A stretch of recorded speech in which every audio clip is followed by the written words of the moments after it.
Guys, कैसे हो आप सब लोग। आप सभी लोगों को मेरा प्यार भरा पहलांग। आप सभी लोगों का स्वागत है मेरे YouTube चैनल पहाड़ी शहरी ब्लॉग पे। नए दिन से नए ब्लॉग की शुरुआत हो गई है। ब्लॉग की शुरुआत हो रही है शाम के 5:30 बजे से। तो गाइज, सारा काम करने के बाद, दिया बत्ती करने के बाद मैं हो गई हूँ तैयार। क्यों हुई हूँ मैं तैयार, बने रहे मेरे ब्लॉग पे, पता चल जाएगा आपको थोड़ी देर में।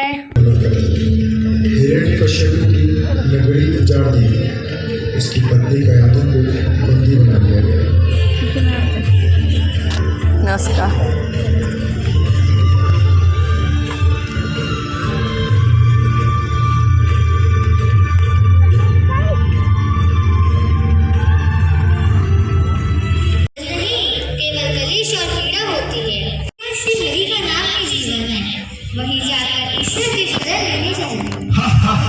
अरे यही होती है बालपन में बुद्धि, जो किसी के भी बहकावे में आ जाती है।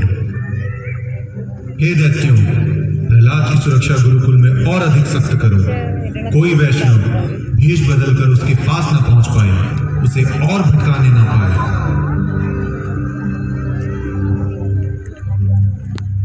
गुरुकुल में प्रहलाद को फिर से लाया गया। 5 वर्ष की आयु का यह बालक, इसके मन में विष्णु की भक्ति गहराई से बस चुकी थी। दैत्य गुरु शंख और पर्वत उसे देखकर चलते थे। वे क्रोध नहीं, करुणा और शंका के साथ उससे पूछते हैं, पुत्र प्रहलाद, तुम जो बातें कहते हो वो बाकी बालकों से भिन्न है। ये ज्ञान तुम्हारे भीतर से आया है या किसी ने सिखाया है? क्या तुम्हें किसी ने भ्रमित किया है? हम तुम्हारे हितैषी हैं, कृपया सत्य बताओ। मैं उसे परमेश्वर को नमस्कार करता हूँ, जिन्होंने होता ना कोई शत्रु। उस छोटे से बालक की वाणी में छुपा था एक ऐसा सत्य जिसे सुनकर गुरुजन मौन रहे, न क्रोध कर सके और न रिकॉर्ड कर रखे हो, क्योंकि जब ज्ञान हृदय को छूता है तो मैं आधा नर और आधा सिंह हूँ।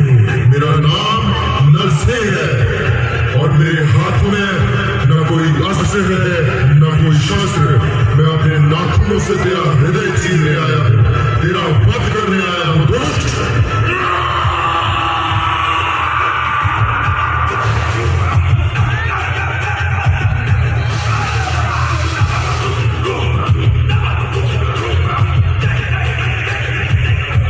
हिरण्यकश्यप के वध के बाद भी नरसिंह भगवान का उग्र रूप शांत नहीं हुआ। उनके तेज से ब्रह्मा, शिव, लक्ष्मी जी और समस्त देवता भी भयभीत हुए थे। कोई उन्हें शांत न कर सका। माता, आपने जो कहा अवश्य सुनो।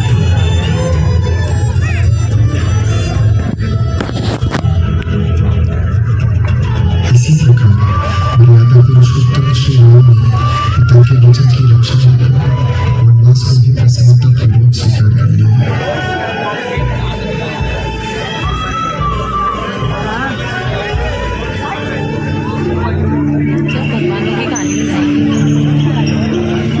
वर्षों के वनवास में श्री राम, लक्ष्मण और माता सीता पंचवटी पर निवास करते थे।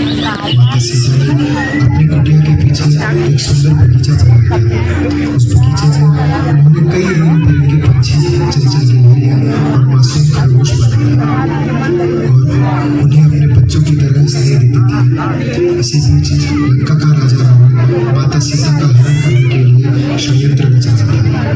उसने अपने मामा मारीच को सुनहरे हिरण का रूप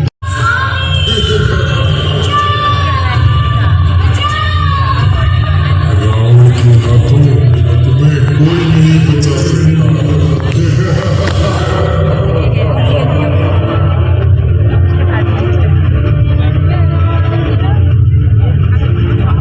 इसी बीच श्री राम के स्वरूप का पीछा करते करते लक्ष्मण उनके पास जा पहुंचा। लक्ष्मण को अपने समीप देखकर श्री राम ने आश्चर्य से पूछा, लक्ष्मण, मैंने सीता को तुम्हारी रक्षा में सौंपा था, फिर तुमने उन्हें अकेला क्यों छोड़ दिया? माता सीता के मैं प्रतिदिन प्रेम से भरा हृदय लेकर आपकी प्रतीक्षा करती हूँ। हे प्रभु, क्या आप आएंगे? क्या आप आएंगे? मेरे गुरुदेव का वचन है कि आप अवश्य आएंगे। प्रभु, मैं आपकी प्रतीक्षा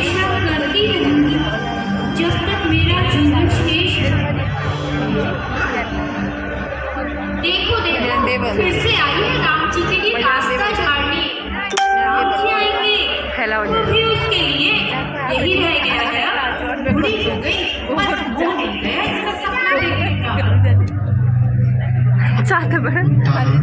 और फांसी से शबरी का मन नहीं बिगड़ा। उसके हृदय में था गुरु का वचन, और उस वचन के लिए वह जीवन भर से हरे पत्तों से आच्छादित वृक्ष, मधुर स्वर में गाते पुष्प, पक्षी और शीतल हवा उनकी थकान नहीं होती। वादियों के प्रत्येक कण में अद्भुत शांति और भावुकता। इसी अलौकिक वातावरण के मध्य अपना मित्र बनाएंगे, उनके साथ खेलेंगे, हंसेंगे, छेड़ेंगे और प्रेम बांटेंगे। इसी संकल्प के साथ श्री रामचंद्र ने अगली बार वृंदावन में गोपाल कृष्ण के रूप में उतारे।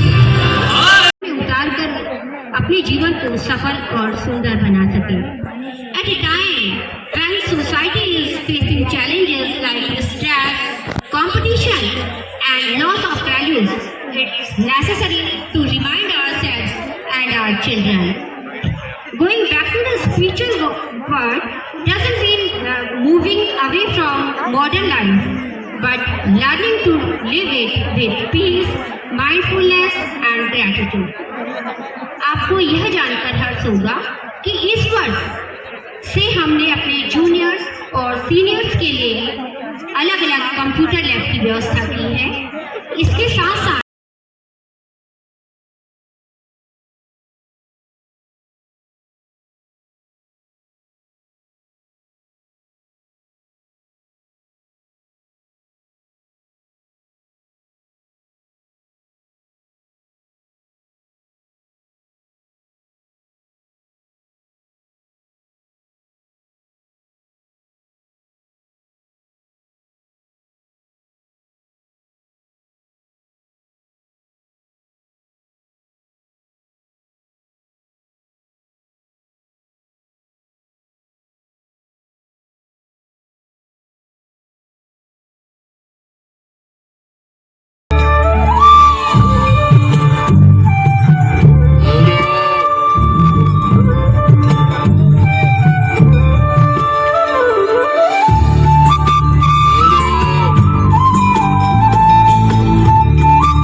गोकुल के सभी ग्वाल बाल जंगल में अपनी गायें चरा रहे हैं, परंतु सभी के मन में एक ही प्रश्न है, कान्हा अभी तक आया क्यों नहीं? ये कान्हा कहाँ रह गो? आज तो बड़ी देर कर दी उसने। कहीं रास्ते में विश्राम तो न करने लगो।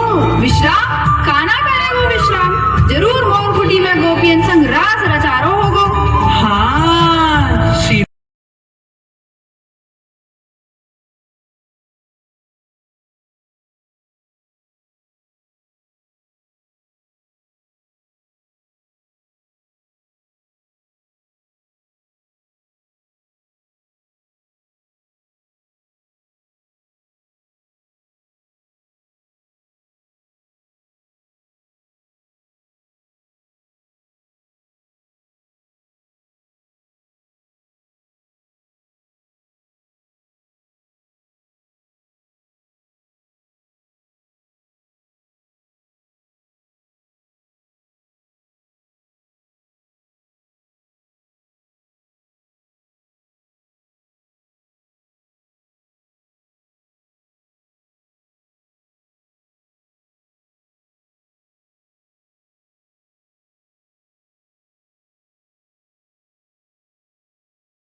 खेलते खेलते उनकी गेंद नदी में गिर गई। कृष्ण गेंद को निकालने के लिए नदी में कूद गए। निर्धन हो जाएगा।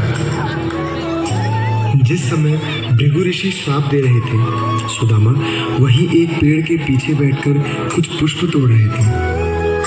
मैं जाके सभी को संकेत कर दूं कि इन चना को कोई न खाए, इन चना को श्राप लगो है।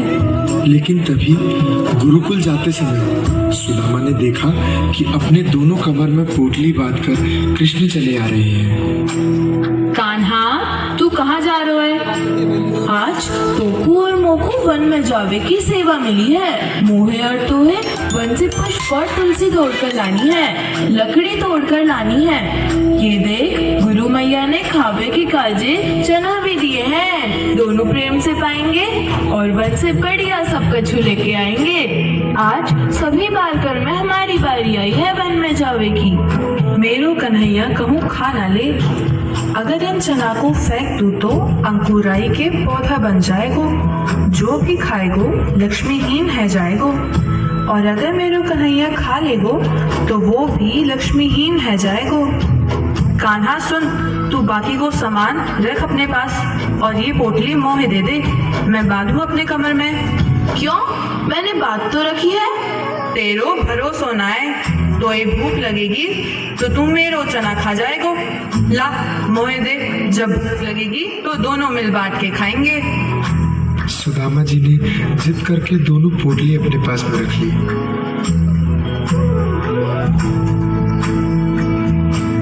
वन में दोनों वृक्षों की लकड़ी, पुष्प और फल तोड़ रहे हैं, परंतु सुदामा जी एक मौका ढूंढ रहे हैं कि कब मौका लगे एकांत में जाकर मैं सारे चने खा लूं। तभी जोर से वर्षा होने लगी। बारिश के कारण ठाकुर जी तो एक वृक्ष के नीचे जाकर खड़े हुए, परंतु सुदामा जी पास ही एक बड़े वृक्ष के ऊपर चढ़ गए और उसकी डाल पर जाकर बैठ गए।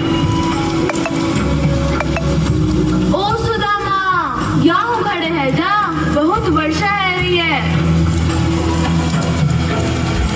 सुदामा जी ने मौका पाया और पोटली खोलकर सभी चने खाने लगे। सुदामा, मेरे उचनाए बा में खा मत जाइयो, रुक, वर्षा रुकन दे, मैं हूँ आ रहा हूँ ऊपर।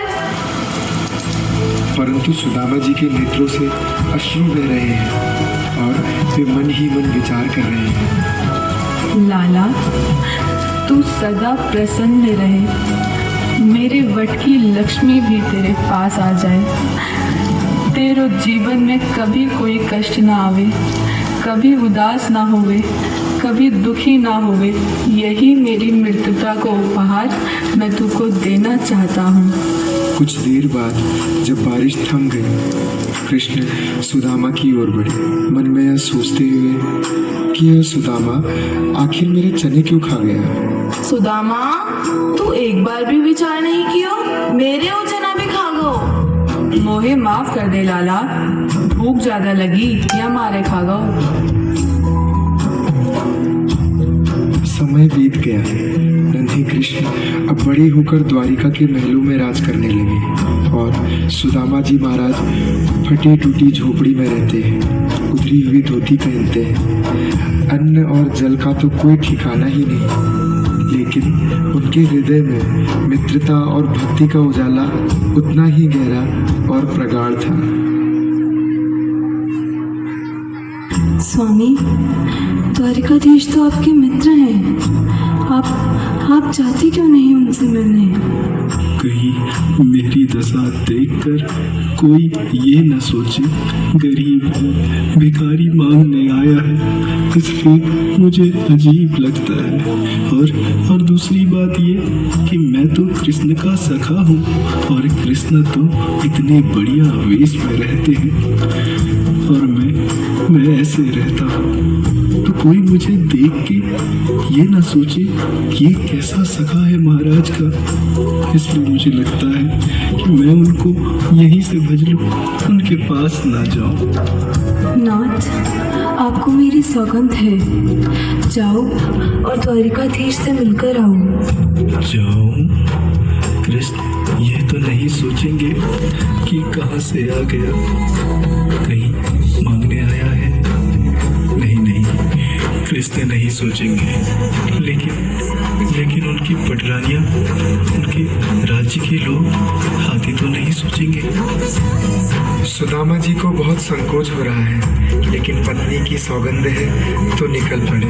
पत्नी ने 3 घरों में जाकर अलग अलग एक मुट्ठी चावल ली, यह सोचकर कि जब द्वारिकाधीश इन अलग अलग प्रकार के चावलों को देखेंगे तो पहचान जाएंगे कि एक भी दाना सुदामा के घर का नहीं है। थोड़ी तो कृपा करेंगे। देखो समेट के बचपन की यादें, यार से मिलने यार चलो।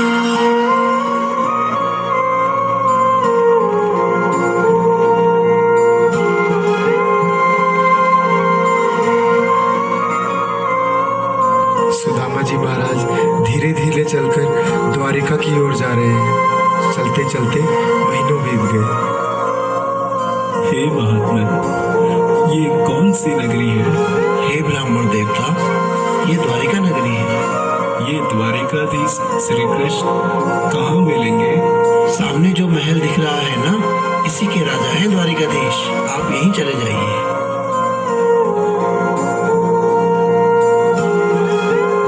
हे ब्राह्मण देवता, आप कहाँ चले जा रहे हैं?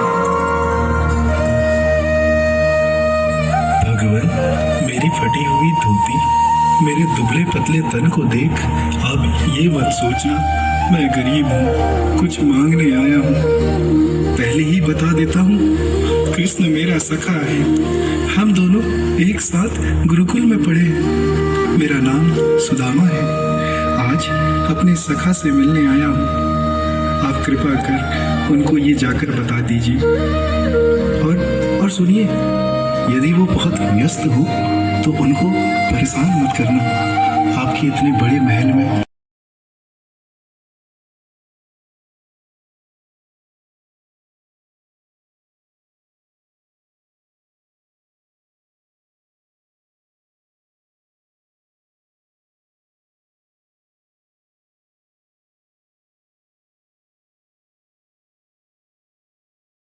powerful pledge, a promise that can shape a brighter and kinder tomorrow. So please stand at your respective places and repeat after us. A pledge to walk the path of truth, compassion and love, and to guide our children to do the same. हम आज दिखाए गए सभी मूल्यों को एवं संस्कारों को अपनाएंगे। हम समाज में शांति और एकता फैलाएंगे और हर दिन एक बेहतर इंसान बनने का प्रयास करेंगे। धन्यवाद आदरणीय अभिभावकों, आपका यह संकल्प ही हमारे समाज की असली शक्ति है। A huge cheer for fantastic performance. जब तक न सफल हो, नींद चैन को त्यागो। क्लैपिंग तो करो सर के लिए। मैदान छोड़कर मत भागो। वीडियो बना इस विद्यालय 6 एनुअल फंक्शन में उपस्थित सभी लोगों का इस बार जल्दी खत्म हो गया। अब कौन सा है अभी? अब नहीं है वैसे वाले कैसा हुआ? कितने प्रोग्राम थे उस साल, सारे बॉलीवुड सॉन्ग्स थे कि बच्चों को एक मेरा नर्सरी में हुआ एक इनके सहयोग से यह इवेंट सफल हो सका। हाथी तो पीड़ है क्या? आप यूँ लेना। तो गाइज हो गया है प्रोग्राम ख़त्म। ये रहा स्कूल, तो हम लोग जाने लग गए हैं घर की ओर। अभी बजे हैं 9:30। एनुअल फंक्शन खत्म होने के बाद हम लोग पहुंच गए हैं घर। तो ये रहा मेरा कृष्णा। उस टाइम पे आपको अच्छे से दिख नहीं रहा होगा क्योंकि स्टेज में इतने सारे बच्चे होते हैं ना। और वो देखो रुद्रांश भी कृष्णा वाले पार्ट में ही था। मैं डांस कर रहा था। कृष्णा के लिए डांस कर रहा था। तो स्कूल से बहुत सारे गिफ्ट हैम्पर मिले हैं। तो बच्चों का तो ऐसे ही होता है ना, कुछ भी मिले बहुत खुशी होती है। तो गाइज कैसा लगा आपको एनुअल फंक्शन इस साल का? हमको तो बहुत अच्छा लगा। मतलब वो गाइज इस स्मोक वगैरह पार्टी पावर वगैरह सब थे, और जब हम वो कर रहे थे महाभारत तब आगे से जैसे कुछ होता है वो। तो गाइज इस बार एनुअल फंक्शन सतयुग से शुरू हुआ और कलयुग में ख़त्म कराया गया। बहुत अच्छा करा, बहुत अच्छा किया इस बार का। तो एनुअल फंक्शन किसी ने सोचा भी नहीं होगा कि इस टाइप का होगा। तो कैसा लगा? लाइट्स तो बहुत लगी थी। कैसा लगा आपको एनुअल फंक्शन? प्लीज़ कमेंट करके जरूर बताइएगा। तो मैं अपने ब्लॉग को यहीं पे समाप्त करती हूँ। मिलती हूँ आपको नए दिन नए ब्लॉग के साथ। तब तक के लिए बाय, गुड नाइट।